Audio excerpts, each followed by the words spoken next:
पहिला प्रश्न आहे, दारिद्र्य मोजमापासाठी सर्वप्रथम MRP पद्धतीचा उपयोग कोणी केला? दारिद्र्य मोजमापासाठी सर्वप्रथम MRP पद्धतीचा उपयोग कोणी केला? आता याची उत्तर बऱ्याच जणांना माहित आहे, परंतु थोडंसं आपण पार्श्वभूमी समजून घेऊया. दारिद्र्यावर कशा पद्धतीने प्रश्न विचारले जातात? मित्रांनो, दारिद्र्यावर महत्वाचा प्रश्न विचारला जातो. दारिद्र्य किती प्रकारचं असतं? दारिद्र्य किती प्रकार मोजलं जातं? दोन पद्धतीने मोजलं जातं. एक असतं सापेक्ष दारिद्र्य, दुसरं असतं निरपेक्ष दारिद्र्य. मित्रांनो, जे देश श्रीमंत आहेत, जे देश विकसित आहेत, विकसित देशामध्ये दारिद्र्याचं मोजमाप सापेक्ष पद्धतीने केलं जातं. आता आपण भारताचा विचार करूया. भारतामध्ये दारिद्र्याचं मोजमाप निरपेक्ष पद्धतीने केलं जातं. पहिला मुद्दा तुमचा क्लिअर. भारतामध्ये दारिद्र्य मोजमापासाठी दारिद्र्य रेषा ठरवली जाते. लक्षात घ्या, भारतात दारिद्र्य मोजमापासाठी दारिद्र्य रेषेचा वापर केला जातो. दारिद्र्य रेषा कशा पद्धतीनं काढली जाते, कशा पद्धतीनं ठरवली जाते, तर मासिक दरडोई उपभोग खर्चाद्वारे ठरवली जाते. बघा, असे शब्द असतात, मासिक दरडोई उपभोग खर्चाद्वारे ही दारिद्र्य रेषा ठरवली जाते. मित्रांनो, भारतामध्ये दारिद्र्य रेषेखालील व्यक्ती दोन पद्धतीचे आहेत आणि दारिद्र्य रेषेखालील व्यक्ती एका पद्धतीचा आहे. उदाहरणार्थ, सरकारनं सांगितलं की जर एखादा व्यक्ती वर महिन्याकाठी जर 1,000 रुपयाचं उपभोग घेऊ शकत असेल तर तो गरीब नाही. 1,000 पेक्षा जास्त उपभोग घेऊ शकणारा, ज्याला आपण APL असं म्हणतो, अबो पॉवर्टी लाईन, दारिद्र्य रेषा म्हणजे पॉवर्टी लाईन, आणि 1,000 पेक्षा कमी कमवणारा व्यक्ती, ज्याला आपण BPL म्हणतो, बिलो पॉवर्टी लाईन. आणि BPL मध्ये आणखी एक आहे, त्याचं नाव आहे अंत्योदय. अंत्योदय म्हणजे काय? गरीबातला गरीब म्हणजे अंत्योदय. दारिद्र्य मोजमापासाठी आपल्या इथं 3 रिकॉल पिरियड वापरले जातात, 3 संदर्भ कालावधी वापरले जातात. लक्षात घ्या, किती संदर्भ कालावधी? 3 संदर्भ कालावधी वापरले जातात. पहिला संदर्भ कालावधी ज्याला आपण URP असं म्हणतो, URP. दुसरा संदर्भ कालावधी ज्याला आपण MRP असं म्हणतो, आणि तिसरा संदर्भ कालावधी त्याला MMRP असं म्हणतो. URP म्हणजे युनिफॉर्म रिकॉल पिरियड. URPचा जेव्हा आपण विचार करतो, URP पद्धतीनं जर आपण पाहिलं तर URP मध्ये केवळ एकच 30 दिवसाचा संदर्भ कालावधी कन्सिडर केला जातो. MRP मध्ये 30 दिवस आणि 365 दिवसाचा संदर्भ कालावधी कन्सिडर केला जातो. आणि मॉडिफाईड मिक्स्ड रिकॉल पिरियड मध्ये 7, 30 आणि 365 अशा 3 दिवसांचा, आपला 3 संदर्भाचा कालावधी जो आहे या ठिकाणी कन्सिडर केला जातो. URP पद्धतीचा सर्वप्रथम वापर लकडावाला समितीने केला होता. लकडावाला समिती लक्षात असू द्या. सुरेश तेंडुलकर समितीनं MRP पद्धतीचा वापर सर्वप्रथम केला होता. सुरेश तेंडुलकर समिती. आणि MMRP पद्धतीचा वापर जो आहे, हा वापर आपल्याला पाहायला मिळतो C. रंगराजन समितीद्वारे. C. रंगराजन समिती. असे 3 रिकॉल पिरियड. बघा, दारिद्र्य मोजमापासाठी छोटीशी एवढी कन्सेप्ट सांगतो, नंतर पुढच्या प्रश्नावर येऊया आपण. काय आहे URP, MMRP? दारिद्र्य मोजमापासाठी जर दारिद्र्याचं मोजमाप करायचं असेल तर 30 दिवसाचा संदर्भ कालावधी जेव्हा विचारात घेतला जातो, तेव्हा या 30 दिवसामध्ये त्या व्यक्तींनी जो उपभोग केलेला आहे, अन्नावर उपभोग केलेला आहे, त्याच्यानंतर वस्त्रावर उपभोग केलेला आहे, निवाऱ्यावर उपभोग केलेला आहे, अन्न, वस्त्र, निवारा, आरोग्य, शिक्षण याच्या एका महिन्याच्या संदर्भ कालावधीचा इथं या ठिकाणी समावेश आपल्याला पाहायला मिळतो. म्हणजे एका महिन्यामध्ये तो व्यक्ती या गोष्टीवर किती रुपये खर्च करतो याच्यावरून तो गरीब आहे की नाही हे ठरवलं जातं. त्याला आपण म्हणतो URP पद्धतीनं गरिबी ठरवणे किंवा दारिद्र्य रेषा ठरवणे. दुसरा असतो MRP. फक्त अन्न, वस्त्र, निवारा, आरोग्य, शिक्षण बस झालं का एखाद्याच्या लाईफमध्ये? नाही. जसं जसं आपण म्हणजे 21व्या शतकाकडे कळतोय, तसं तसं आपल्या गरजा सुद्धा वाढत जात आहेत. मग दुसरा रिकॉल पिरियड इथं वापरण्यात आला होता, ज्याला म्हटलं जातं MRP. इथं 30 दिवसाच्या संदर्भ कालावधी बरोबरच 365 दिवसाचा संदर्भ कालावधी सुद्धा वापरला गेला. 30 दिवसाच्या संदर्भ कालामध्ये एवढ्या सगळ्या गोष्टी महत्वाच्या होत्या. 365 दिवसामध्ये कपडे महत्वाचे असतात का नाही? कपडे आपल्याला महत्वाचे आहेत. त्याच्यानंतर चपला महत्वाच्या आहेत. हे याच्यात घेतलं नव्हतं, कन्सिडर केलं नव्हतं. त्याच्यानंतर टिकाऊ वस्तू ज्या असतात, आपल्या घरामध्ये भांडे वगैरे आपल्याला लागतात, टिकाऊ वस्तू याच्यामध्ये महत्वाच्या आहेत. याच्यामध्ये शिक्षण महत्वाचं आहे आणि याच्यामध्ये आरोग्य महत्वाचं आहे. मग असं म्हटलं गेलं की माणसाच्या या सुद्धा गरजा आहेत. या गरजा असल्यामुळं सुरेश तेंडुलकर समितीनं MRP पद्धतीचा वापर करून दारिद्र्य मोजलं. आणि तिसरा संदर्भ कालावधी ज्याला आपण MMRP म्हणतो, मॉडिफाईड मिक्स्ड रिकॉल पिरियड असं म्हणतो. इथं असं संदर्भ साहित्य, इथं असा संदर्भ दिला, भाजीपाल्याचा खर्च तुम्ही 1 महिन्याचा कन्सिडर करू शकत नाहीत, कारण भाजीपाला आपल्याला आठवड्याला आणावा लागतो. तेल अंडी वगैरे 1 महिना टिकत नाही, आपल्याला ते आठवड्याला आणावं लागतं. मग तिसरा संदर्भ कालावधी इथं 7 दिवसाचा ऍड करण्यात आला. 7 दिवसाच्या संदर्भ कालावधीमध्ये खाद्यतेल आपण या ठिकाणी आपण आठवडी बाजाराचा संदर्भ घेऊया.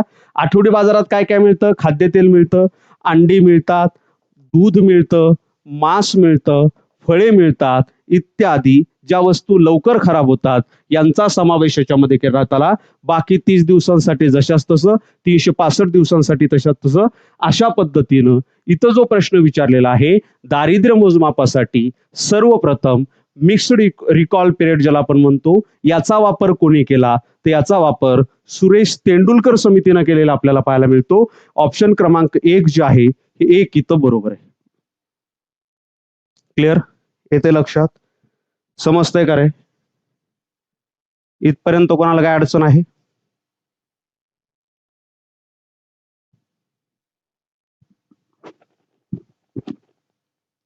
चला चलायचं पुढं. हा, आता बरेचशा दारिद्र्यावर गोष्टी आहेत, परंतु हे महत्वाचं जेवढं होतं हे महत्वाचं तुम्हाला सांगितलं. 3 गोष्टी लक्षात असू द्या की सापेक्ष दारिद्र्य हे विकसित देशामध्येच मोजलं जातं, विकसनशील आणि अविकसित देशामध्ये निरपेक्ष पद्धतीचं दारिद्र्य मोजलं जातं. आपल्या इथं दारिद्र्य मोजमापासाठी दारिद्र्य रेषा वापरली जाते. मासिक दरडोई उपभोग खर्चाचा वापर करून दारिद्र्य रेषा ठरवली जाते, असं हे लक्षात असू द्या. समजते सगळ्यांना? चलायचं पुढं. चला, जे नवीन असतील व्हिडिओ लाईक करा, तुमचे मित्र वगैरे असतील त्यांना शेअर करा. जाऊया आपण पुढच्या प्रश्नाकडे. चलो, घ्या पुढचा प्रश्न तुमच्यासाठी हा. देशामध्ये मूल्यवर्धित कर असावा याबाबत पहिल्यांदा शिफारस कोणी केली होती? खूप वेळा आलेला प्रश्न आहे. मूल्यवर्धित कर म्हणजे काय? इथून आपण जाऊया. मूल्यवर्धित कर असावा अशी शिफारस पहिल्यांदा कोणी केली होती? मूल्यवर्धित कर ज्याला आपण व्हॅल्यू ऍडेड टॅक्स असं म्हणतो, ज्याला आपण वॅट असं म्हणतो. सरळ सरळ लक्षात असं ठेवायचं, एखादा कारखाना आहे, या कारखान्यामधून वस्तू बाहेर पडते, कारखान्यामधून बाहेर पडलेली वस्तू हा आहे कारखाना किंवा कंपनी. इथून बाहेर पडलेली वस्तू इथे असणाऱ्या ग्राहकांच्या हातामध्ये लागत असताना ती ज्या ज्या भागातून या ठिकाणी गुजरते किंवा ज्या ज्या भागातून जाते त्या त्या भागात लागणारा टॅक्स जो असतो त्याला आपण म्हणत असतो मूल्यवर्धित कर, व्हॅल्यू ऍडेड टॅक्स. प्रत्येक ठिकाणी व्हॅल्यू ऍड होत जाते. उदाहरणार्थ हा पेन आहे, हा पेन समजा 100 रुपयाचा असेल, पेन बाहेर पडल्यानंतर अप्रत्यक्ष कर लागतो याच्यावर 10 रुपये, त्याच्यानंतर सेल टॅक्स लागतो 10 रुपये, मनपाचा टॅक्स लागतो 10 रुपये, त्याच्यानंतर आपण म्हणूया की हे सगळं 30 आणि हे 100 आणि याचा नफा असं मिळून 140 रुपयाला पेन याच्या हातामध्ये पडते. वाढत जाणारा जो कर आहे त्याला आपण म्हणत असतो मूल्यवर्धित कर, व्हॅल्यू ऍडेड टॅक्स असं म्हणतो. मित्रांनो, काही महत्वाच्या समित्या तुम्हाला देतोय, ज्या समित्या परीक्षेला विचारल्या जाऊ शकतात, ज्या समित्यावर आतापर्यंत काही परीक्षेला प्रश्न सुद्धा आलेले आहेत. वांछू समिती ज्यांना माहीत असेल ते लिहू शकतात. कोणत्या? हे सगळ्या कर सुधारणा समित्या आहेत बरं का. हे जे मी तुम्हाला देतोय या कर सुधारणा समित्या आहेत, म्हणजे करामध्ये सुधारणा करण्यासाठी स्थापन करण्यात आलेल्या समित्या आहेत आणि याच्यावर परीक्षेला प्रश्न विचारला जाऊ शकतो. वांछू समिती कशाशी रिलेटेड आहे? राज समिती कशाशी रिलेटेड आहे? त्याच्यानंतर एलके झा समिती कशाशी रिलेटेड आहे? एलके झा समिती ह्या महत्वाच्या, हे पाठ करावं लागेल, पाठांतराशिवाय पर्याय नाही. त्याच्यानंतर पुढे आहे चौकशी समिती. याच्या परीक्षेला एसटीआय मेन्सला प्रश्न आलेला आहे. चौकशी समिती कशाशी रिलेटेड आहे? त्याच्यानंतर विचारलं जाऊ शकतं राजमन्नार समिती कशाशी रिलेटेड आहे? राजमन्नार समिती कशाशी रिलेटेड आहे? त्याच्यानंतर रेखा समिती कशाशी रिलेटेड आहे? ह्या सगळ्या कर सुधारणा समित्या आहेत, त्या समित्या तुम्हाला पाठ पाहिजे. रेखा समिती, ठीक आहे, किती 6 झाल्या. त्याच्यानंतर राजा चेलैया समिती कशाशी रिलेटेड आहे? राजा चेलैया समिती. आणि सर्वात शेवटी देतो आता विजय केळकर समिती. विजय केळकर समिती या महत्वाच्या समित्या, आणि त्या कोणत्या कर सुधारणेसाठी प्रसिद्ध होत्या हे लक्षात घ्या. वांछू समिती जी आहे ही प्रत्यक्ष कर समिती म्हणून ओळखली जाते. प्रत्यक्ष कर समिती. परीक्षेला जसा हा प्रश्न आहे की मूल्यवर्धित कराची शिफारस कोणत्या समितीने केली? त्याच पद्धतीनं प्रश्न विचारला जाऊ शकतो, प्रत्यक्ष कराची शिफारस कोणत्या समितीने केली? लगेच लक्षात घ्यायचं, वांचू समिती. राज्य समिती जी आहे ही राज्य समिती कृषी कराशी संदर्भित आहे. कृषी कर सुधारणा समिती जी आहे म्हणजे कृषी कराची चौकशी करण्यासाठी ही समिती स्थापन करण्यात आलेली आपल्याला पाहायला मिळते. एलकेझा समिती जी आहे ही एलकेझा समिती दोन ठिकाणी आपल्याला नेमलेली पाहायला मिळते. एक अप्रत्यक्ष कराशी समिती संदर्भित असणारी समिती एलकेझा समिती आणि दुसरं मूल्यवर्धित कराशी सुद्धा एलकेझा समितीच संदर्भित आहे. मूल्यवर्धित कर, प्रत्यक्ष कर म्हटलं वांचू समिती, अप्रत्यक्ष म्हटलं एलकेझा समिती आणि मूल्यवर्धित करासाठी सुद्धा एलकेझा समिती. चौकशी समिती जी आहे ही समिती प्रत्यक्ष कर योजना सोपी कशी करावी, प्रत्यक्ष कर योजना सोपी करण्यासाठी उपाययोजना सांगण्यासाठी नेमलेली समिती होती चौकशी समिती. राजमन्नार समिती आहे ही केंद्र व राज्य यांच्या दरम्यान कराचं विभाजन कसं असलं पाहिजे, कर विभाजन हे ठरवण्यासाठी निर्माण करण्यात आलेली समिती. तिचं नाव आहे राजमन्नार समिती. केंद्राला किती कर गेला पाहिजे, राज्याला किती कर गेला पाहिजे, हे सगळं.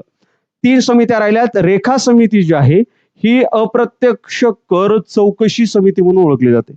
अप्रत्यक्ष कराची चौकशी करण्यासाठी चौकशी समिती म्हणून ओळखली जाते. त्याच्यानंतर राजचेलया समिती ही सेल टॅक्स जो आहे, विक्री कर जे आहे, या विक्री कराला समान वॅट लागू करावा, व्हॅल्यू ऍडेड टॅक्स लागू करावा, याच्यासाठी होती ही समिती. आणि विजय केळकर समिती जी आहे हे महामंडळ कर जो आहे या महामंडळ कराशी संदर्भित असणारी ही समिती होती. असं आपलं उत्तर आपल्याला मिळालं. मूल्यवर्धित कर असावा याबाबत पहिल्यांदा शिफारस एलकेझा समितीनं केली. आणि इथं बघा एलकेझा ऑप्शन क्रमांक 1 जे आहे हे आपलं उत्तर इथं बरोबर आहे. एलकेझा समिती, प्रत्यक्ष कर सुधारणा समिती. ऑडिबल नाहीये का? लेक्चर दिसत नाही व्यवस्थित?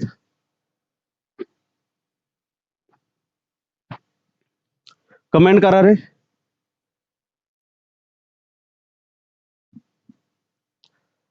कमेंट करा.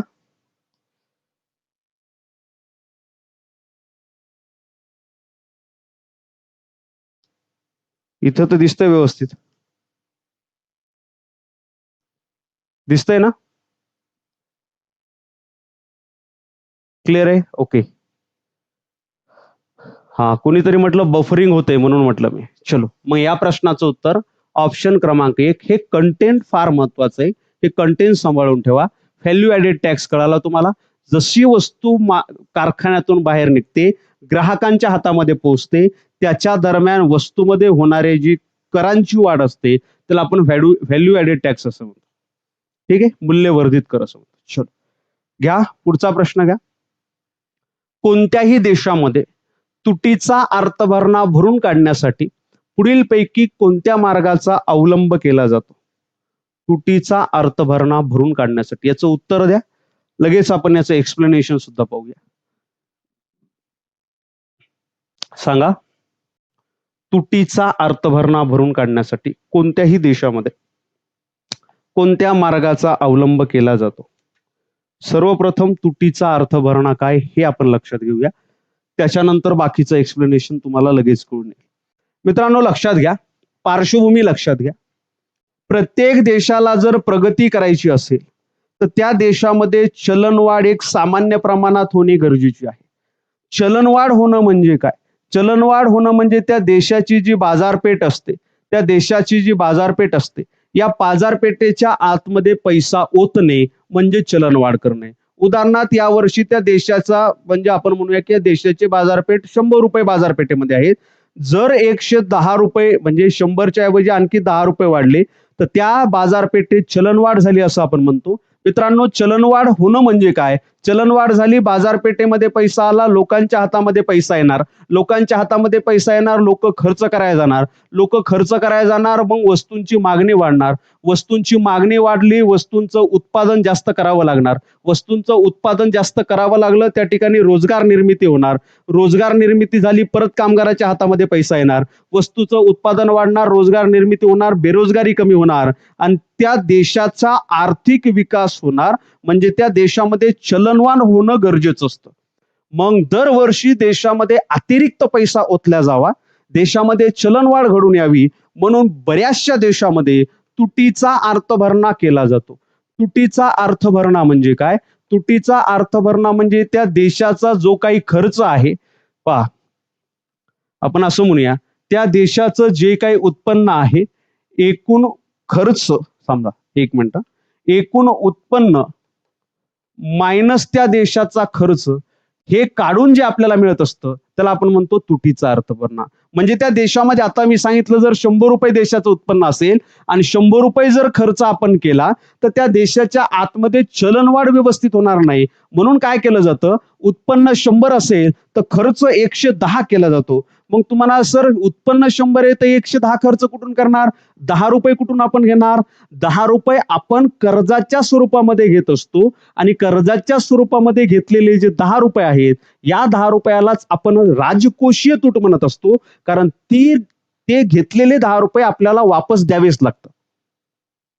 समजतंय का? येते लक्षात? इथून इकडे तुम्हाला मी नेलं आणि तिथून आपल्याला आता इकडे यायचे. लक्षात घ्या, चलनवाढीसाठी तुटीचा अर्थभरणा गरजेचा आहे. तुटीच्या अर्थभरणासाठी अतिरिक्त पैसा बाजारपेठेमध्ये ओतणं गरजेचं आहे. आणि हा अतिरिक्त पैसा सरकार आणणार कुठून? तर कर्जाच्या रूपामध्ये सरकार अतिरिक्त पैसा बाजारामध्ये ओतत असतं. मित्रांनो, मग हे कर्ज सरकारला घ्यायचे तर सरकार हे कर्ज कोणत्या पद्धतीने घेत असतं? सरकारला कर्ज गोळा करायचे तर सरकार 2 प्रकारे कर्ज घेत असतं. लक्षात घ्या, एक ज्याला बाजार कर्ज असं म्हणतात. सरकार 2 पद्धतीने, आता 10 रुपये सरकारला जे एक्स्ट्रा आणायचे ते सरकार कुठून आणणार? एक बाजार कर्ज म्हणतात आणि दुसरं म्हटलं जातं वित्त उभारणी करणे. पहा, वित्त उभारणी करणे. बाजार कर्ज म्हणजे काय? सरकार काय करतं? सरकारकडे एक ऑप्शन आहे, आपल्या देशातील जे लोक आहेत किंवा बाहेरच्या देशातील जेही काही उत्पादन संस्था असतील, कंपन्या असतील, लोक असतील, यांच्याकडून आपण जर कर्ज घेतलं आणि नंतर त्यांना आपण परत देऊ शकतो, अशी जे कर्ज असतात याला बाजार कर्ज म्हणतात. बाजार कर्ज अंतर्गत लोकांकडून सुद्धा घेतलं जाऊ शकतं किंवा बाहेरच्या देशातून सुद्धा घेतलं जाऊ शकतं. अंतर्गत कर्जे आणि बाह्य कर्जे असे बाजार कर्जाचे 2 भाग पडतात. बाह्य कर्ज म्हणजे कोणाकोणाकडून? एखाद्या देशातील सरकारकडून सुद्धा आपण, परकीय सरकार जे असतं याच्याकडून सुद्धा कर्ज घेऊ शकतो. आपण एखाद्या व्यापाऱ्यांकडून कर्ज घेऊ शकतो. आपण लोकांमध्ये बॉन्ड सरकार देतं, बॉन्डच्या स्वरूपामध्ये पैसे जमा करतं, याला आपण बाजार कर्ज असं म्हणतो, जे बाजारातून कर्ज निर्माण केले जातात. परंतु कधी कधी असं होतं की त्या देशाची पत तेवढी नसते की लोकांकडून पैसे जमा झाले. लक्षात घ्या, मी लिंक तुमची लावतोय. जर बाजार कर्जे घेऊन सुद्धा हे 10 रुपये मिळत नसतील, बाजार कर्जातून सरकारला 8च रुपये मिळाले, मग सरकारकडे दुसरा पर्याय असतो, ते म्हणजे वित्त उभारणी करणे, पैसा उभारणे. मग सरकार पैसा कशा पद्धतीने उभारतं? मित्रांनो, सरकार सर्वात पहिल्यांदा आरबीआय कडून कर्ज घेतं, आरबीआयचे पैसे वापरायला सुरुवात करतं. मग सरकार आरबीआय कडून कर्ज घेणे. तुम्ही पाहिलं असेल की उर्जित पटेल यांच्या राजीनाम्याचं कारण हे सांगितलं जातं की केंद्र सरकारने उर्जित पटेल यांच्याकडून 70,000 कोटी रुपये केंद्र सरकारनं मागितले होते आणि अर्थव्यवस्था पाहता, सध्याची स्थिती पाहता ते पैसे देणं शक्य नव्हतं आणि मग ते प्रेशर येऊन त्यांनी राजीनामा दिला असं म्हटलं जातं. असो, आरबीआय कडून कर्ज घेणं हे सरकारकडे पहिला उपाय आहे. पहिलं सरकारकडे आपल्याला पाहायला मिळतं, कारण आपलं सरकार पहिला उपाय करू शकतं. दुसरं, जे सरकारचे ट्रेझरी बिल आहेत किंवा सरकारकडे जे बॉन्ड्स आहेत, हे बॉन्ड्स जनतेमध्ये विकून याच्याकडून कर्ज उभारणी केली जाऊ शकते. आणि शेवटचा पर्याय, सरकार जो आहे आरबीआयला चलन छापायला भाग पाडू शकतं. चलन छापणे हे जे आहे, या सगळ्या पद्धतीतून कर्ज उभारलं जातं 10 रुपयाचं.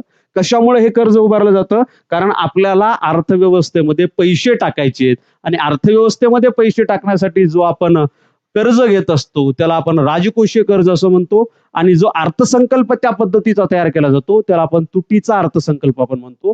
परकीय कर्ज सुद्धा घेतले जातात, अंतर्गत कर्ज सुद्धा घेतले जातात, नोटा सुद्धा छापल्या जातात, नोटा सुद्धा छापल्या जातात आणि आरबीआय कडून सुद्धा पैसे घेतले जाते, उचल घेतली जाते, म्हणजे पैसे घेतले जातात.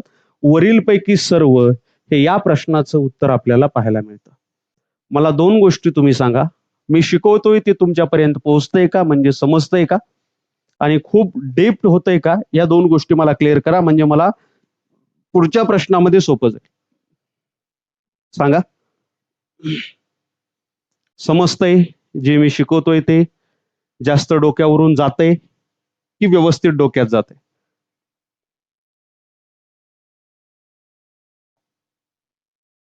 चला लवकर कमेंट करा, कारण लेक्चर खूप महत्वाचं आहे, याच्यात कंटेंट खूप दिलेलं आहे.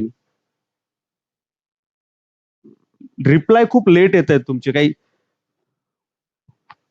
बफरिंगचा तर प्रॉब्लेम नाही. चला लवकर लवकर चला.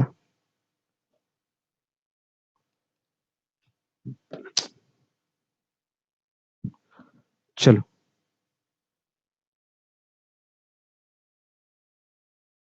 चलायचं पुढं. घ्या पुढचा प्रश्न तुमच्या समोर हा. कुठे गेला? खालीलपैकी कोणत्या वर्षी रुपयाचे अवमूल्यन झाले नव्हते? खालीलपैकी कोणत्या वर्षी रुपयाचे अवमूल्यन झाले नव्हते? इथे दोन संकल्पना आहेत. एक, अवमूल्यन म्हणजे काय आणि रुपयाची घसरण म्हणजे काय. पहा, इथं दोन संकल्पना आहेत. एक, रुपयाचं अवमूल्यन. धन्यवाद धन्यवाद. ओके, दोन संकल्पना आहेत. एक आहे रुपयाचं अवमूल्यन. काय फरक आहे? कोणी सांगू शकत असेल तर कमेंटमध्ये सांगा. एक असतं रुपयाचं अवमूल्यन आणि दुसरं असतं रुपयाची घसरण. पहिल्यांदा अवमूल्यन म्हणजे काय लक्षात घ्या, किंवा ही संकल्पना काय आहे. रुपयाचं अवमूल्यन घडवून आणणं म्हणजे, समजा $1 आपले 80 रुपये आहेत. रुपयाचं अवमूल्यन घडवून आणणं म्हणजे रुपयाची किंमत कमी करणं. म्हणजे $1च्या मोबदल्यात आपण उदाहरणार्थ 5 रुपयाचं अवमूल्य 5 रुपयानं अवमूल्यन घडवून आणलं तर मग $1ची किंमत आता 85 रुपये होईल. जेव्हा सरकार स्वतःहून मूल्य कमी करतं त्याला आपण म्हणत असतो अवमूल्यन. स्वतःहून बरं का सरकार, त्याला आपण म्हणत असतो अवमूल्यन. आणि घसरण म्हणजे काय? बाजारामध्ये मागणी आणि पुरवठा जो असतो, आंतरराष्ट्रीय बाजारामध्ये चलनाची मागणी किती आहे, या मागणी आणि पुरवठ्यावरून जी चलनाची किंमत ठरत असते त्याला आपण म्हणत असतो घसरण. आपण नेहमी शब्द ऐकतो रुपयाची घसरण झाली, रुपयाची घसरण झाली. मग घसरण शब्द आपल्याला काय सांगतं? घसरण शब्द डॉलरच्या तुलनेमध्ये आपला रुपया किती खाली आला, किती त्याची व्हॅल्यू कमी झाली, हे बाजाराभिमुख असतं किंवा बाजाराभिमुख असतं. परंतु कधी कधी सरकारला सुद्धा रुपयाचं मूल्य कमी करावं लागतं, याला आपण अवमूल्यन असं म्हणतो. प्रश्न तुम्हाला पडला असेल की सरकारला रुपयाचं मूल्य कमी करण्याची का गरज पडते, किंवा सरकारला असं का वाटतं की आपण आपल्या रुपयाचं मूल्य कमी होणं. मित्रांनो, जेव्हा आपली निर्यात कमी होते आणि निर्यात आपल्याला वाढवायची असते तेव्हा सरकार हे अवमूल्यन घडून आणत असतं. सरकारला परकीय गंगाजळी पाहिजे असते आणि जी निर्यातीमधूनच शक्य असते. आपण आपला माल जेव्हा विकतो तेव्हा आपल्याला जो पैसा येतो, जो डॉलरच्या स्वरूपामध्ये असतो, त्याला परकीय गंगाजळी असं म्हणतात. आणि ही सरकारला वाढवायची असेल तर निर्यात वाढवावी लागेल, आणि निर्यात वाढवायची असेल तर तुम्हाला व्हॅल्यू कमी करावी लागेल. बरेच बघा तुम्ही आता सेल असतात, जसं की अमेझॉन सेल, फ्लिपकार्टचा सेल, याचा सेल, त्याचा सेल. हे सेलमध्ये काय करतात, काही विशिष्ट अमाऊंट पर्यंत वस्तूची प्राइस कमी करतात. वस्तूची उदाहरणार्थ हे हेडफोन आहे, समजा हे पेन आहे, समजा हा माईक आहे, हा माईक 30,000चा आहे. जर ऑफरमध्ये मी घेतला तर मला 25,000ला पडतो. मग मला आवश्यकता जरी नसली तरी मी काय म्हणतो 5,000 वाचले, 2-3 महिन्यानंतर उपयोगी पडेल. मग काय होणार, जर व्हॅल्यू कमी केलं मागणी वाढणार, मागणी वाढली विक्री वाढणार, विक्री वाढली निर्यात वाढणार. ही एकमेकाला लिंक असणारी प्रोसेस आहे. 3 वेळा आतापर्यंत रुपयाचं अवमूल्यन झालेलं आपल्याला पाहायला मिळतं. पहिले अवमूल्यन जे आहे हे झालं 1949ला. किती टक्क्यानं झालं मित्रांनो हे अवमूल्यन? हे जवळपास 30.5% झालं. हे अवमूल्यन केवळ आणि केवळ डॉलरसाठी होतं. डॉलर संदर्भात होतं. कशाच्या संदर्भात? डॉलरच्या संदर्भात अवमूल्यन होतं. बरं, यावेळेस अर्थमंत्री कोण होते? कारण अर्थमंत्र्याकडे हे असतं. यावेळेस अर्थमंत्री होते ते म्हणजे जॉन मथाई यांनी रुपयाचं पहिलं अवमूल्यन घडून आणलं 1949 ला. रुपयाचं दुसरं अवमूल्यन झालं मित्रांनो ते म्हणजे 1966 ला. बर, किती रुपयापर्यंत झालं? म्हणजे किती टक्क्यापर्यंत झालं? 36.5%. म्हणजे एका डॉलरला उदाहरण घ्या, 100 रुपये जर अगोदर असेल तर रुपयाचं मूल्य एवढं खाली आणलं की एका डॉलरचे 136 रुपये आता झाले. 36.5% हे अवमूल्यन केलेलं आपल्याला पाहायला मिळतं. हे अवमूल्यन सर्व चलनाच्या संदर्भात होते. पहिलं अवमूल्यन केवळ डॉलरच्या संदर्भात, सर्व चलनाच्या संदर्भात हे अवमूल्यन झालं. आणि ह्या अवमूल्यनाच्या वेळी अर्थमंत्री होते सचिन चौधरी. कोण? सचिन चौधरी. आणि मित्रांनो तुमच्या सगळ्यांना माहित आहे 1991चं संकट. 1991च्या संकटाच्या काळामध्ये तिसरं अवमूल्यन झालेलं आपल्याला पाहायला मिळतं. हे सुद्धा सर्व चलनाच्या संदर्भामध्ये होतं आणि हे अवमूल्यन 19.20% आसपास होतं. 3 वेळा एका महिन्यामध्ये 3 वेळा हे अवमूल्यन करण्यात आलं. पहिल्या वेळा आपण जर पाहिलं तर 1 जुलैला अवमूल्यन केलं गेलं 9.5%. नंतर आणखी परकीय गंगाजळी वाढावी असे वाटलं, त्याच्यानंतर 2 जुलैला लगेच दुसऱ्या दिवशी अवमूल्यन केलं ते म्हणजे 10 ते 11%. आणि लगेच 15 जुलैला तिसऱ्या वेळेस अवमूल्यन करण्यात आलं रुपयाचं ते 2% होतं. असं सरासरी आपण जेव्हा काढली सरासरी आपल्याला मिळाली ती म्हणजे 19.20%. आणि यावेळेस अर्थमंत्री कोण होते? यावेळेस अर्थमंत्री होते ते म्हणजे मनमोहन सिंग, डॉक्टर मनमोहन सिंग. येते का लक्षात? क्लिअर? समजते सगळ्यांना? राईट. 3 वेळा झालेलं अवमूल्यन 49, 66 आणि 91 लक्षात असू द्या. 49, 66 आणि 91. क्लिअर? इथपर्यंत कोणाला अडचण? मग इथं लक्षात घ्या कोणत्या वर्षी रुपयाचे अवमूल्यन झाले नव्हते असं म्हटलेलं आहे. 93 ला झालं नव्हतं.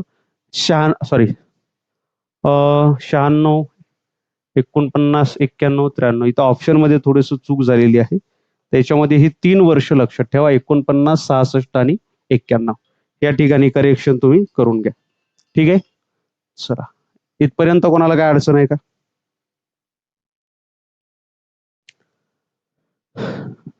नसेल तर जायचं पुढं. घ्या पुढचा प्रश्न तुमच्या समोर हा. जागतिक बँकेच्या म्हणजे वर्ल्ड बँकेच्या अध्यक्षपदी नुकतीच कोणाची निवड करण्यात आलेली आहे? जागतिक बँकेचे अध्यक्षपद भारताकडे आहे, भारतीय व्यक्तीकडे आहे आणि याच्या जागी नुकतीच कोणाची नियुक्ती करण्यात आलेली आहे असा या ठिकाणी प्रश्न तुम्हाला विचारण्यात आलेला आहे. जागतिक बँकेच्या अध्यक्षपदी सर्वात पहिल्यांदा जागतिक बँक काय आहे पहा. हे तुम्हाला पहिल्यांदा फोडून सांगतो. जागतिक बँक ज्याला आपण वर्ल्ड बँक असं म्हणतो. मित्रांनो जागतिक बँकेसंदर्भात तुम्हाला 2-3 गोष्टी लक्षात असल्या पाहिजे. जागतिक बँकेची स्थापना कधी झाली, त्याच्यानंतर जागतिक बँकेचं मुख्यालय कुठे आहे आणि जागतिक बँक कार्य काय करते. 3 महत्वाच्या गोष्टी. याची उत्तरं सुद्धा तुम्हाला माहीत असतील, नसतील तर मी लिहून देतो, हे लक्षात असू द्या. जागतिक बँकेची स्थापना 27 डिसेंबर 1945 ला आपल्याला पाहायला मिळते. मुख्यालय वॉशिंग्टन या ठिकाणी आहे आणि जागतिक बँक जी आहे वॉशिंग्टन या ठिकाणी आहे. याचं कार्य जे आहे अविकसित जे देश आहेत आणि विकसनशील जे देश आहेत यांना वित्त पुरवठा करणे. तुम्ही पाहिलं असेल बऱ्याच वेळा आपल्या भारतातील प्रोजेक्टसाठी देशांना वित्त पुरवठा करणे. आपण पाहिलं असेल बरेचशा प्रकल्पासाठी जागतिक बँक आपल्याला मदत करत असते, वर्ल्ड बँक आपल्याला पैसे पुरवत असते.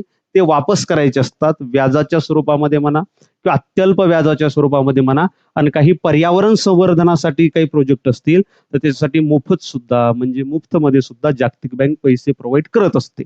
असो जागतिक बँकेच्या अध्यक्षपदी आता नुकतीच अजय बंगा यांची नियुक्ती झालेली आपल्याला पाहायला मिळते. कोणाची नियुक्ती झाली? अजय बंगा. आता हे करंटशी रिलेटेड असणारा प्रश्न आहे. 2024चं करंट अफेअर तुम्ही याला म्हणू शकता. तुम्हाला परीक्षेला याच्यावर परीक्षेला प्रश्न विचारला जाऊ शकतो. बर, तुम्हाला काय प्रश्न कसं विचारला जाऊ शकतो? जागतिक बँकेच्या अध्यक्षपदी नुकतीच नियुक्ती झालेले अजय बंगा यांच्या संदर्भात पुढील विधाने विचारात घ्या. पुढील विधानांमध्ये काय येऊ शकतं? तर ते येऊ शकतं जे आता मी तुम्हाला देतोय. यांची नियुक्ती कधी झाली? पदावधी किती वर्षासाठी आहे? हे जागतिक बँकेचे कितवे अध्यक्ष होते? आपलं सॉरी, जागतिक बँके कितव्या क्रमांकाचे अध्यक्ष आहे? यांच्या पूर्वी जागतिक बँकेचे अध्यक्ष कोण होते? कोणाची जागा घेतली? यांचा जन्म नेमका कुठे झाला होता? कोणत्या राज्यामध्ये झाला होता? त्याच्यानंतर यांना मिळालेले पुरस्कार तुम्हाला विचारले जाऊ शकतात. इतके महत्वाचे घटक अजय बंगा यांच्या संदर्भात तुम्हाला माहीत असणं गरजेचे आहे. नियुक्ती, पदावधी कितवे, यांच्यापूर्वी कोण होते, जन्म कुठे झाला आणि यांना पुरस्कार कोणते मिळालेले आहेत. मित्रांनो, अजय बंगा यांची नियुक्ती जी आहे ही 3 मे 2023 ला झाली. हे भारतीय मूळचे अमेरिकी व्यापारी आहेत, व्यवसाय आहे, अमेरिकी उद्योजक आहे असं म्हणू शकता. मूळ भारतीय मात्र अमेरिकामध्ये बिझनेसमॅन आहे. यांचा पदावधी पुढील 5 वर्षासाठी आपल्याला पाहायला मिळतो. किती वर्ष? 5 वर्ष. 23 नंतर 5 टाका, 28 पर्यंत, 2028 पर्यंत. 5 वर्षाच्या जागी जर 28 आलं, तिथपर्यंत आलं, तर तेही तुमचं उत्तर बरोबर असू शकतं. येऊन गेलेला आहे डिपार्टमेंटल PSI ला. हो, परीक्षेला प्रश्न पुढच्या 5 वर्षापर्यंत हा कधी येऊ शकतो. कितवे आहेत हे? तर हे 14वे आपल्याला अध्यक्ष पाहायला मिळतात. यांच्या पूर्वी कोण होते? डेव्हिड मालपासा जे होते,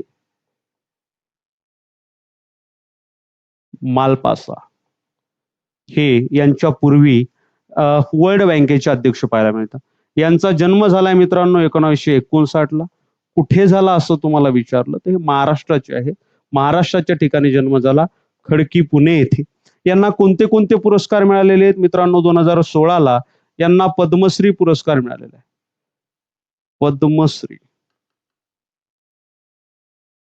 पद्मश्री पुरस्कार कधी मिळालाय? 2016 ला. त्याच्यानंतर 2019 ला global Indian of the year नावाचा पुरस्कार मिळालाय. Global Indian of the year, global Indian of the year पुरस्कार. समजते सगळ्यांना? क्लिक. ही परीक्षापर्यंत असणार आहे रेश्मा मॅडम. आपण एप्रिल महिन्यामध्ये काही दिवस गॅप घेतला होता. परीक्षापर्यंत ही सिरीज आपली असणार आहे. ठीक आहे. तिसरा तो भाग यायचा. इकॉनॉमिक्सचा तिसरा भाग संपलाय. जॉग्राफीचे 3 भाग झालेले. जॉग्राफी, इकॉनॉमिक्स आणि GS चे सुद्धा आपण कव्हर करतोय. जमलं तर आज रात्री GS चं लेक्चर मी घेईल. ज्यांचं GS ची तयारी करतायत, काही सरळ सेवा बाकी असतील, त्यांच्यासाठी ते उपयुक्त असणार आहे. याचं उत्तर द्यायचं राहिलं. जागतिक बँकेच्या अध्यक्षपदी नुकतीच कोणाची निवड करण्यात आलेली आहे? अजय बंगा. ऑप्शन क्रमांक 2 जे आहे याचं उत्तर इथं बरोबर आहे. अजय बंगा यांची नियुक्ती आपल्याला पाहायला मिळते. क्लिअर? राईट. पुणे येथे जन्म आणि अमेरिका येथे उद्योजकते झालेली आपल्याला आढळून येते. या पुढचा प्रश्न. G20 परिषदेच्या बाबतीत अचूक विधाने शोधा. यामध्ये एकूण 20 सदस्य देश आहेत, परंतु कोणतीही संघटना समाविष्ट नाहीये. या सदस्य देशांचा एकत्रित GDP हा जगाच्या 85% आहे. यामध्ये फक्त विकसित राष्ट्रांचा सहभाग आहे.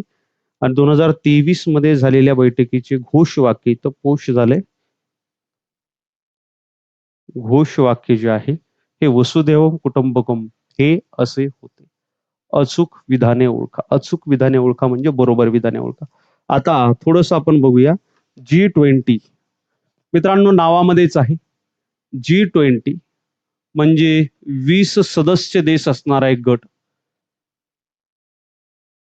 20 सदस्य देश असणारा एक गट म्हणजे G20. एक PPT अपलोड करायची याच्यामध्ये बाकी, कारण हे 20 देश लिहून देण्यापेक्षा तुम्हाला एकदा वाचून दाखवले तर लगेच लक्षात येते. 1 मिनिट फक्त.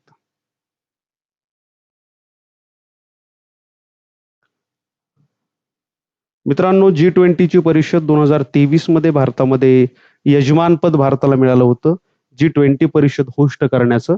तर तुम्हाला विचारलं जाऊ शकतं 2023ची G20 परिषद कुठं झाली, 2022ची कुठं झाली आणि 2023ची आपलं 2024ची कुठे होणार आहे, असे 3 पद्धतीचे प्रश्न तुम्हाला इथं विचारले जाऊ शकतात.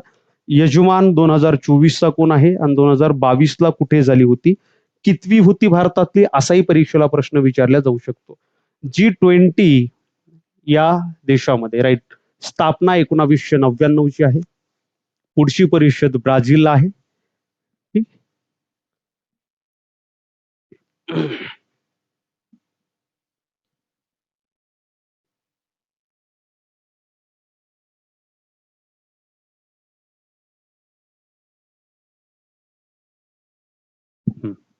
लक्षात घ्या याच्यामध्ये असणारे देश G20 मध्ये कोणते कोणते देश आहेत.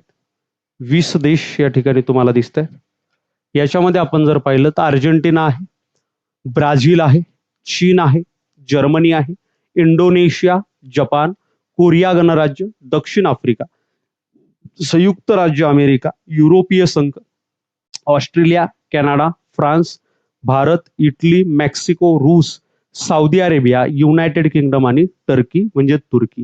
हे आहेत जागतिक आपलं G20 देशाचे संस्थापक देश. याच्यामध्ये एक वाक्य मी ऍड करतो. भारत जो आहे हा संस्थापक देश होता किंवा संस्थापक देश आहे. G20चा संस्थापक देश म्हणून भारताला ओळखलं जातं. बरं आता तुम्हाला बेसिकली कोणते प्रश्न विचारले जाऊ शकतात. G20 देशाची स्थापना कधी झाली. स्थापनेमागं कारण काय होतं हे सुद्धा तुम्हाला विचारलं जाऊ शकतं. त्याच्यानंतर G20 ची वैशिष्ट्ये विचारले जाऊ शकतात. पहिल्यांदा हे बघून घेऊया, त्याच्यानंतर आपण परिषदांकडे येऊया. लक्षात घ्या मित्रांनो, G20 ची स्थापना 1999 ला झाली. 1990 ते 1999 पर्यंत आशियाई आणि दक्षिण आशियाई भागामध्ये खूप मोठ्या प्रमाणामध्ये आपल्याला आर्थिक मंदीचा सामना बऱ्याचशा देशांना करावा लागला. मग आर्थिक मंदीतून बाहेर पडण्यासाठी म्हणजे याचा फटका जागतिक लेवलला सुद्धा पडत होता. मग या आर्थिक मंदीतून जाहीर पडण्यासाठी प्रत्येक देशाच्या अर्थव्यवस्थेचं केंद्र असणारे 2 बिंदू, एक त्या देशाचे गव्हर्नर, प्रत्येक देशामध्ये मध्यवर्ती बँक आहे, त्या देशाचे गव्हर्नर आणि त्या देशामध्ये आर्थिक निर्णय घेणारे अर्थमंत्री, गव्हर्नर आणि अर्थमंत्री यांना एकत्रित आणण्यासाठी ही G20 परिषद या ठिकाणी म्हणजे पहिली G20 परिषद जी आहे ही भरवण्यात येणार होती किंवा ही संघटना स्थापन करण्यात आली. म्हणजे मी असं म्हणू शकतो की G20 परिषद गव्हर्नर व अर्थमंत्री, प्रत्येक देशाचा गव्हर्नर, कारण हे आर्थिक क्रियाशी संबंधित असतात, यांना एकत्रित आणण्यासाठी या परिषदेची स्थापना करण्यात आलेली आपल्याला पाहायला मिळते. 1999 ला आशियामध्ये खूप मोठ्या प्रमाणात आर्थिक संकट आलं होतं आणि त्याचे गंभीर परिणाम सुद्धा आपल्याला पुढे भोगायला मिळत होते. म्हणून याच्यातून मार्ग काढण्यासाठी संकट ही G20 परिषद जी आहे किंवा G20 हे G20 ची स्थापना करण्यात आली. वैशिष्ट्य लक्षात घ्या G20 मध्ये, G20 चे जे सगळे देश आहेत या देशांची लोकसंख्या जेव्हा आपण विचारात घेतो तेव्हा जगाच्या एकूण लोकसंख्येच्या 2/3 लोकसंख्या ही G20 देशाची आपल्याला पाहायला मिळते. G20 मध्ये जेवढेही काही देश आहेत यांचा जगाच्या एकूण GDP मध्ये जो वाटा आहे हा वाटा आपल्याला 85% आसपास पाहायला मिळतो आणि या देशाचा जागतिक व्यापारामध्ये जो वाटा आहे या देशाचा जागतिक व्यापारामध्ये जो वाटा आहे हा वाटा आपल्याला पाहायला मिळतो साधारणतः 70% आसपास. G20चं हे वैशिष्ट्य आहे. क्लिअर. आता लक्षात घ्या G20 ची जी परिषद आहे पहिली परिषद कुठं भरली होती.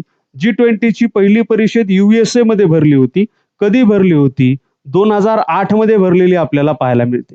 आता जी भारतामध्ये झाली भारतामध्ये आता जी झाली ही 18वी परिषद होती. कुठे झाली ती, कुठे भरली, भारतामध्ये भरली. भारतातलं ठिकाण कुठं, दिल्ली या ठिकाणी ही परिषद भरली. कितवी होती ही, 18वी होती.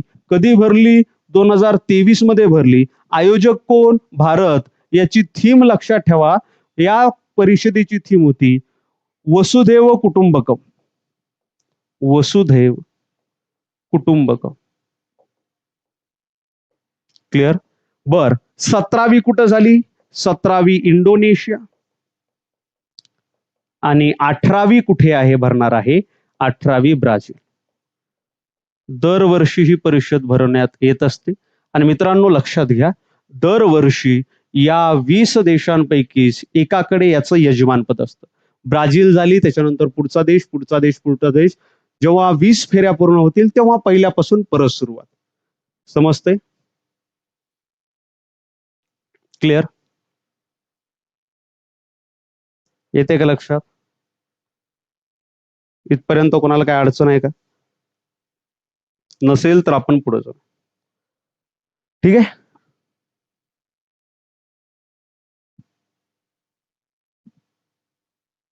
चलो घ्या पुढचा प्रश्न. कोणत्या पंचवार्षिक योजनेत कोणते प्रकल्प सुरू झाले? योग्य जोड्या लावा. चला उत्तर सांगायचं 2 मिनिटात, मी आलो.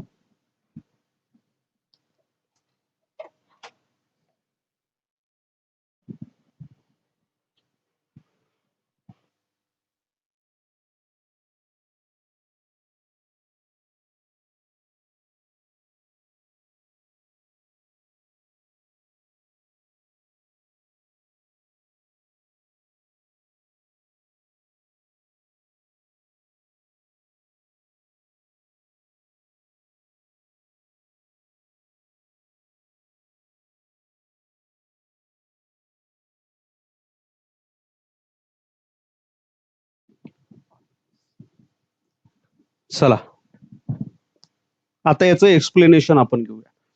आपल्याला याच्यासाठी प्रत्येक पंचवार्षिक योजना बघावी लागेल.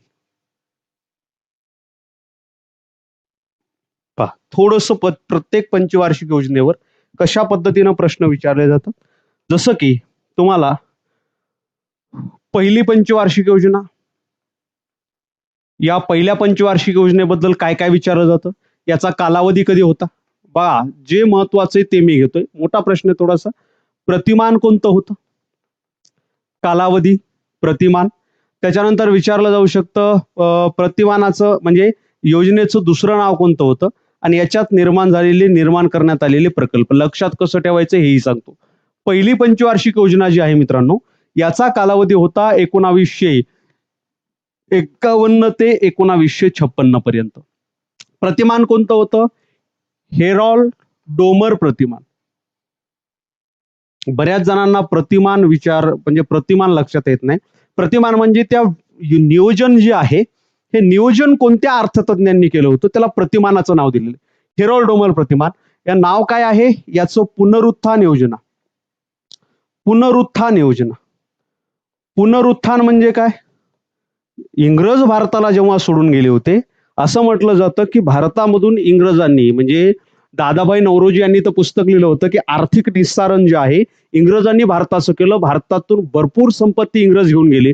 मग इंग्रज भारतातून संपत्ती घेऊन गेले, भारताचं नुकसान झालं. आता भारताला पुन्हा उभं राहायचंय म्हणून पहिल्या योजनेचं नाव लक्षात घ्या, पुनरुत्थान योजना. महत्वाचे प्रकल्प दामोदर. आता बघा सर्वात जास्त भर जो आहे पहिल्या योजनेमध्ये कृषीवर दिला होता. बऱ्याच जणांच्या लक्षात राहत नाही. लक्षात घ्या, भारत स्वातंत्र्य झाला होता. आपण म्हणतो ना की बाबा भारत स्वातंत्र्य झाला होता तेव्हा भारतामध्ये सुई सुद्धा म्हणत नव्हती. तिथून आता भारत एवढा डेव्हलप झाला. तरी लोक म्हणतात काँग्रेसनं 60 वर्षात काय केलं. प्रश्न तो नाही. प्रत्येक राजकारणी, प्रत्येक सत्ताधारी जे असतात ते त्यांच्या परीनं कामं करत असतात. मात्र आपण कोणाचं काम निग्लेक्ट करू शकत नाही. हे प्रकल्प पहिल्यांदा भारताला भुकापासून वाचवायसाठी कृषीवर भर दिला आणि जेवढे प्रकल्प झाले, उदाहरणार्थ दामोदर खोरे प्रकल्प आहे.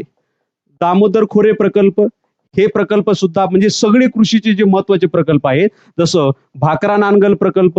प्रकल्प कशासाठी पहिल्यांदा यांनी हे प्रकल्प सुरू केले? सिंचन प्रकल्प. कारण लोकांना म्हणजे भारतातील कृषीचं उत्पादन जर वाढलं तर भारत अन्नधान्यांच्या बाबतीत स्वयंपूर्ण होईल. मला सांगा ना, खायलाच तुमच्याकडे नाहीये तर तुम्ही काम कुठून करणार? त्यामुळे पहिली योजना तुमचं पोट भरते, दुसरी योजना उद्योगावर आधारित आहे, मग तुम्हाला काम सांगते. असं लक्षात ठेवायचं. खूप सोपं आहे. येते लक्षात?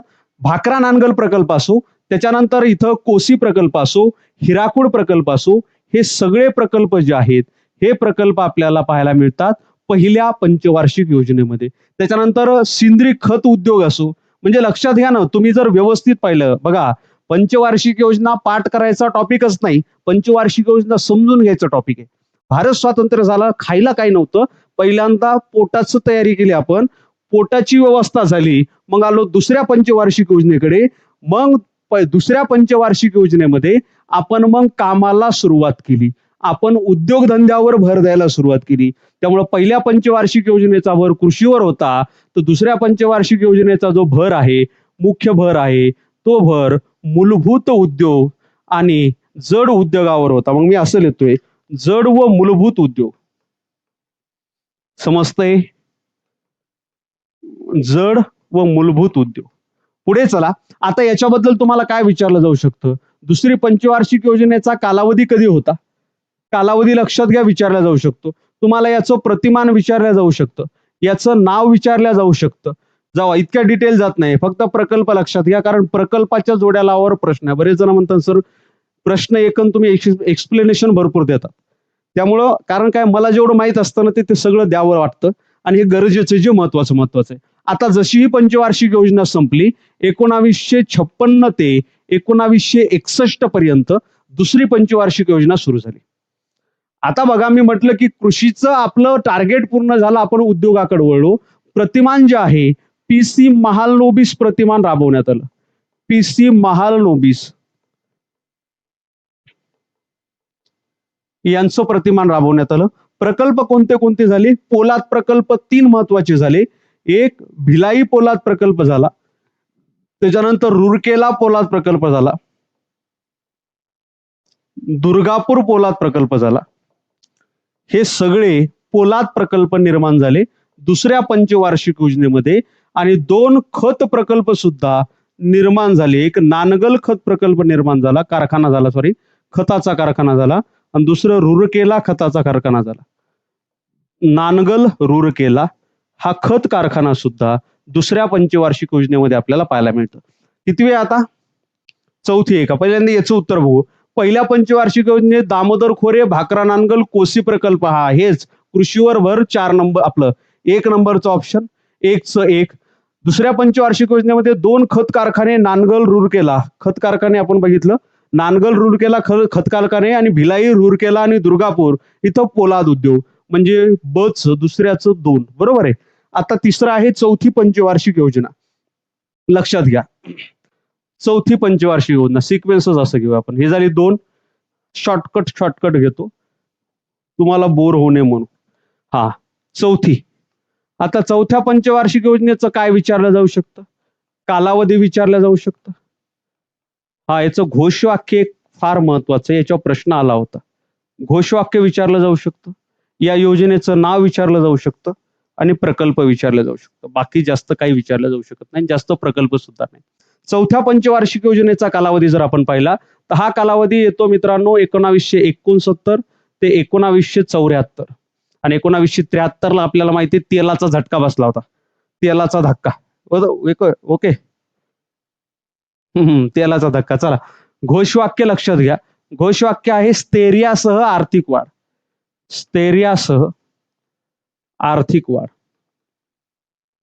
म्हणजे आता लक्षात घ्या, आपण पहिल्या, दुसऱ्या आणि तिसऱ्या पंचवार्षिक योजनेमध्ये आपली मूलभूत गोष्टी सगळ्या पूर्ण केल्या होत्या, आणि आपल्याला स्थैर्यासह आता आर्थिक वृद्धी भारताला गरजेची होती, आर्थिक वाढ गरजेची होती. नाव काय होतं या प्रकल्पाचं? या प्रकल्पाचं आपलं या चौथ्या पंचवार्षिक योजनेचं नाव होतं गाडगीळ योजना. गाडगीळ योजना. कोणती योजना? गाडगीळ योजना. जाऊ द्या, प्रकल्प लक्षात घ्या. प्रकल्प बोकारो पोलाद प्रकल्प या पंचवार्षिक योजनेमध्ये निर्माण झाला. बोकारो पोलाद प्रकल्प. त्याच्यानंतर सेल जी कंपनी आहे SAIL, steel authority of India. Steel authority of India, तर फुल फॉर्म लेत बसत नाही. ही कंपनी सुद्धा याच पंचवार्षिक योजनेमध्ये स्थापन करण्यात आली. आता कोणतं शेवटचं? 6वी पंचवार्षिक योजना. 6व्या पंचवार्षिक योजनेबद्दल 6वी काही महत्वाची गोष्टी लक्षात ठेवा, तेवढ्यात तुम्हाला देतोय. कालावधी लक्षात घ्यायचा 1980 ते 85च्या दरम्यान. याच पंचवार्षिक योजनेमध्ये आपल्याला महत्वाचं 2 प्रकल्प पाहायला मिळतात. तत्पूर्वी प्रतिमान लक्षात घ्या. ॲलन मान आणि अशोक रुद्र प्रतिमान. मान व रुद्र असंही म्हणू शकतो आपण त्याला. ॲलन मान आणि अशोक रुद्र प्रतिमान कोणते कोणते प्रकल्प आपल्याला या पंचवार्षिक योजनेमध्ये पाहायला मिळतात? सालेम प्रकल्प पाहायला मिळतो. सालेम पोलाद प्रकल्प आहे. सालेम पोलाद प्रकल्प कुठं? तामिळनाडू राज्यामध्ये. विशाखापट्टणम सुद्धा पोलाद प्रकल्प आहे. विशाखापट्टणम पोलाद प्रकल्प हा सुद्धा तामिळनाडूमध्ये आपल्याला पाहायला मिळतो. असो, ही 6वी पंचवार्षिक योजना. इथं घ्या, 4थ्या पंचवार्षिक योजनेमध्ये बोकारो प्रकल्प 3, 6व्या पंचवार्षिक योजनेमध्ये सालेम विशाखापट्टणम पोलाद प्रकल्प 4. 1 2 3 4. अ ब क ड. ऑप्शन क्रमांक 1 या ठिकाणी तुमचं कसं आहे? बरोबर. समजतंय? येते का लक्षात? चला घेऊया आता शेवटचा प्रश्न. हिंदू विकास दर, the Hindu rate of growth ही संकल्पना खालीलपैकी कशाशी संदर्भित आहे? सांगा.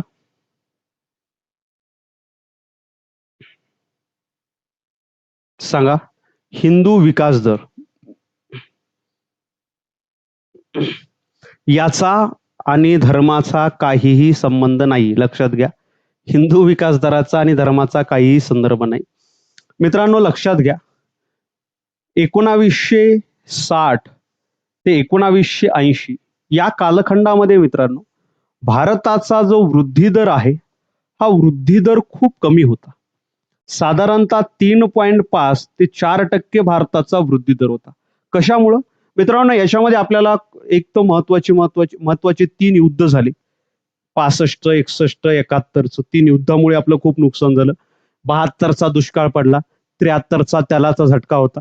त्यामुळं म्हणजे तेलाचा धक्का होता. आणि यामुळं काय झालं? आपला वृद्धी दर जास्त वाढला नाही. 3.5 ते 4 ॲव्हरेज वृद्धी दर आपला होता. आणि मित्रांनो लक्षात घ्या, कमी वृद्धी दर असणारा म्हणजे जीडीपीचा जो कमी वृद्धी दर आहे, या जीडीपीच्या कमी वृद्धी दरासाठी 1978 मध्ये लक्षात घ्या, 1978 मध्ये राजकृष्ण या अर्थतज्ञांनी ही संकल्पना वापरली, हिंदू विकास दर. आता हिंदू विकास दर ही संकल्पना यालाच का वापरली? याचं कारण असं होतं की या कालखंडामध्ये सुद्धा आपले लोक आनंदाने खुशालीने राहत होते. भारतामध्ये जास्त प्रमाण हिंदूंचं आहे, म्हणजे हिंदू लोक विकास दर कमी असला सुद्धा म्हणजे विकास दर जरी कमी असला तरी आनंदानं समाधानानं राहत होते. आणि त्या समाधानासाठी हा शब्द वापरण्यात आला होता, हिंदू विकास दर. त्याला आपण म्हणतो the Hindu rate of growth. आता सध्या का चर्चेत आहे मित्रांनो? 2023-24 साठी रघुराम राजन यांनी असं सांगितलंय की रघुराम राजन यांच्या अंदाजानुसार पुढील काही दिवसामध्ये आपला जीडीपी जो आहे हा जीडीपी हिंदू विकास दराकडे वाटचाल करत आहे असं वाटतं. हिंदू विकास दर म्हटलं तर 3.5 ते 4% आसपास कन्सिडर केला जातो. आणि हा विकास दर मोजला जातो म्हणजे हे वाक्य मोजलं जातं जीडीपी साठी. आणि जीडीपी मध्ये सुद्धा जीडीपी कमी होण्यासाठी हे वाक्य वापरलं जातं. बघा बरं, याच्यामध्ये असं परीक्षेला विचारलं जाऊ शकतो तुम्हाला, जीडीपीचा जास्त दर दाखवण्यासाठी, जीडीपीचा कमी दर दाखवण्यासाठी, जीडीपीचा स्थिर दर दाखवण्यासाठी वरीलपैकी सर्व. त्याच्यातलं ॲक्युरेट उत्तर आहे जीडीपीचा कमी दर दाखवण्यासाठी. चर्चेत का आहे? चर्चेत आहे रघुराम राजन यांच्या वाक्यामुळे. मागच्या वर्षी रघुराम राजन यांनी 23-24च्या कालखंडामध्ये जीडीपी रेट कमी होऊ शकतो असं भाकीत केलं आणि त्याच्यामुळे हा हिंदू वृद्धी दर आपल्याला चर्चेत असलेला पाहायला मिळाला. समजतं सगळ्यांना? क्लिअर? मग या प्रश्नाचं उत्तर आहे ऑप्शन क्रमांक 1. आणि परत तुम्हाला मी सांगितलं, जर इथं असं ऑप्शन असलं असतं जीडीपीचा कमी दर दर्शवण्यासाठी, बी जीडीपीचा जास्त दर दर्शवण्यासाठी, सी बीडीपीचा समान दर दर्शवण्यासाठी, आणि 4 वरीलपैकी सर्व. सांगा बरं काय उत्तर असेल? वरीलपैकी सर्व. कशासाठी हिंदू ग्रोथ रेट हा शब्द वापरला जातो? कशासाठी वापरला जातो? तर याचं उत्तर आहे ऑप्शन क्रमांक 4. काय? सॉरी, याचं उत्तर आहे ऑप्शन क्रमांक 1. जीडीपीचा कमी दर दर्शवण्यासाठी हिंदू ग्रोथ रेट नावाची संकल्पना वापरली जाते. चलो, ठीक आहे. तर जर व्हिडिओ आवडला असेल तर व्हिडिओला लाईक करा, तुमचे जे मित्र वगैरे कोणी पाहत असतील नक्कीच त्यांच्यापर्यंत व्हिडिओ शेअर करा. आजच्या लेक्चरमध्ये आज आपण आता इथं थांबूया. ठीक आहे.